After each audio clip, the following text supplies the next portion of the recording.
how you collaborate? That is a deep question, and the only thing I can really say about that is a lot of people find music when they're like 16, 17 years old. That's around the time when I realized I wanted to play music, but the music that I listened to when I was about 11 or 12, I had stored in me for a very long time, and I didn't ever realize or dream of being a musician one day. So that's why I go back to the hip hop the way I do. I have all that psychedelic rock and all that stuff in me too, but that was a different time frame, so it depends what we're preserving. Great. Leny, tell me a little bit about how you view your music and your philosophy of music. Well, you know, I've got a song we play called Back to the Blues, and that's because I started with free jazz, but then I was looking that was hard to play with others. So I went back to the blues, which I consider a very good medium to express things, the lyrics. And also, the improv, I've been thinking about the idea. I think it's also the improvisation. That's great. And both of you collaborate very well together. Tell me about collaboration in music, especially because what you do is kind of in the moment. I mean, you may have written music, because I've heard some of your music over and over, but each time is different. And so the collaboration really requires that you're tuned into each other. There's structure. I mean, there might be a couple notes there, but the vibration is really out there. Yeah, in the sky. It seems almost like the chords and the music is foundational, and then the vibes that we're trying to bring is more out of us, but that we're able to channel it or something like that. You know, we're in a cool area. This is the Catskill Mountains, you know? Yeah. So the harmony, and I'm not talking about musical harmony, I'm talking about the harmony between the two of you. Yes. Is really that you're paying attention to each other. Yes, that is so important to listen. But also, I think that out is, I think we contact something that we call spiritual. And that's pretty amazing. It seems like she carries us. I can say this. I don't know how to describe it, but it's almost like we're playing with the spirit. Yeah, that's great. Yeah, and that comes through. There's definitely some kind of divine thing in the Catskills, and whether it's the divine itself, the mountains, whatever, it all blends together. So that's what we're doing. You know, is we're just trying to get out of the way of that. Right. So you come up from the Philadelphia area to come to Woodstock. It must be magical here for you. What was the last thing you said? It must be magical here for you. Yeah, this is an interesting thing, because Philly has had its magical times, and you know, Woodstock's a magical place. So it's like in Philly, I'm one of the kids from my hometown who played at the parks and hung out with everybody, and then up here it seems like levels stacked on top of levels, and you know, all of those things come out here. Whether it be the famous bar and grill that we all used to hang out at and party at, write songs at, or whether it be Bailey Park where we used to chill out and smoke weed, you know, we were always hanging out with friends, and I feel like that's the thing that, like, maybe we've gained through our music is like we want people to come and hang out with us and have a good time. You know? They do. A party vibe, you know. They do. Yes, I think that was well said. But, I don't know exactly what to add to that, but it's true that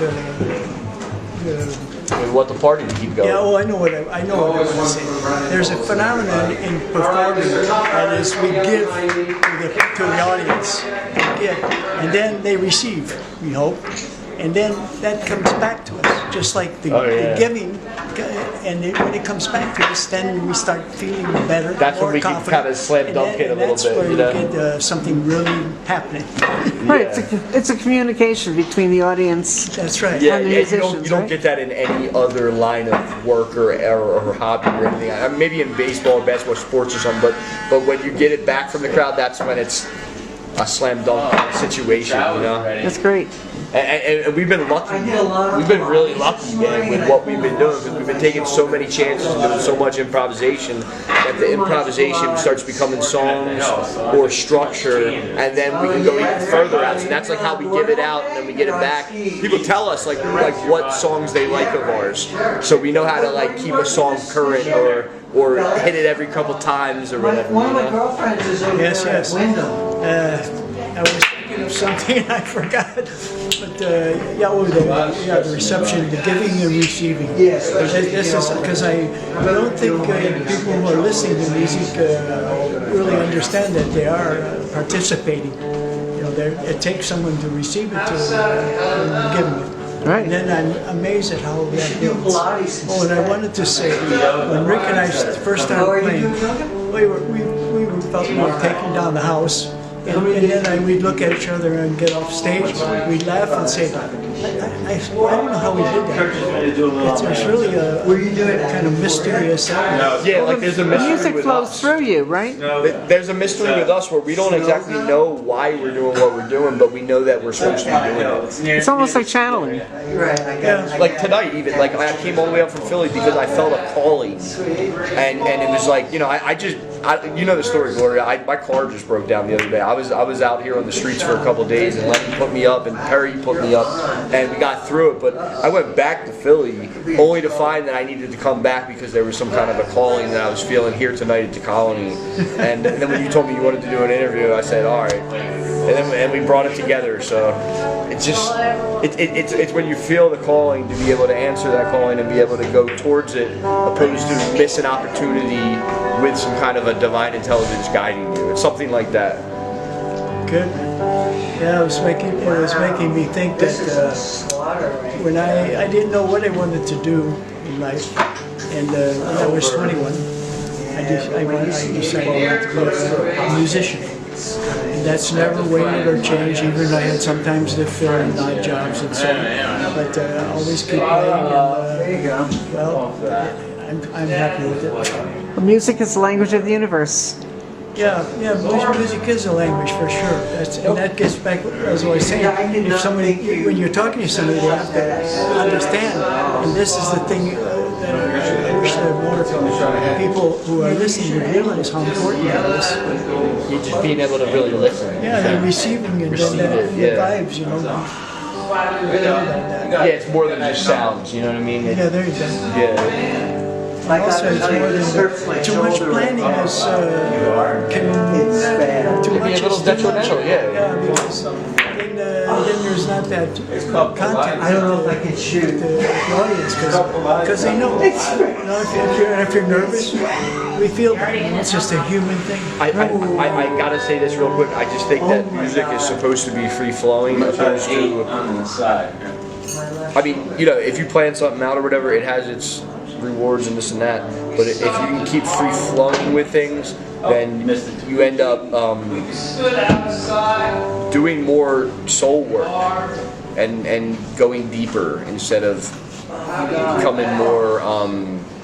What's the word? Like It's not Technically proficient. yeah, or even uptight, you know, because you got to be able to flow with this music, or the music will make you uptight.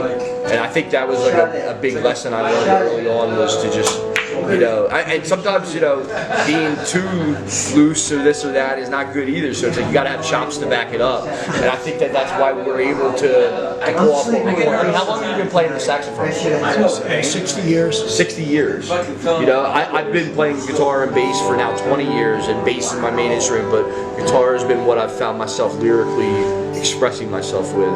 So 20 years, 60 years, that's 80 years right there. You know, and we don't think about that because we just are constantly working at what we do. You know, that's the thing that I don't know if people understand, is we're always trying to get better. You know, people might not see us as like some virtuosos, but everything we're doing is about improving what we're doing. I want to just tell you a short story about Pablo Casal, plays the small bit cello. He was 87 years old, and he was being interviewed by someone. And he said, "Do you play? you know, often he said, I play every day. Anyway, And ladies and gentlemen, take pressure. this was interview. He said, well, why do you play every day anyway? Because you're 87 years old, and why do you play? And Pablo said, because after all these years, I feel I'm finally getting somewhere on the instrument. Yeah. You never stop with this stuff. You never. There's no, you know, best. There's no destination. Right. Wonderful. Well, thank you both very much. Thank you. I enjoy your music. Is it okay if I say one more thing to kind of have Sure. a little outro here? I would really love, more than anything, you know, is for all my family and all my friends to come to this town and experience what it is to go all the way with your artistry. Because, you know, I know sometimes people get scared of doing that because it's like, you know, you either didn't practice enough or you didn't play in bands enough. But if you have and you feel like you're ready to go to that next level of artistry, I highly recommend coming to this town, Woodstock, New York, and riding it all the way out. Wherever it takes you is where it takes you. You know, this town's special, and it's not that it's on some musicality or that it's on some, you know, this or that. It can be at times, but this is an artist town. This is a town where if you've never lived in an art town or an artist colony or anything like that, you can come up here and experience that almost like an amusement park ride. You know, you could ride these ski lofts. You know.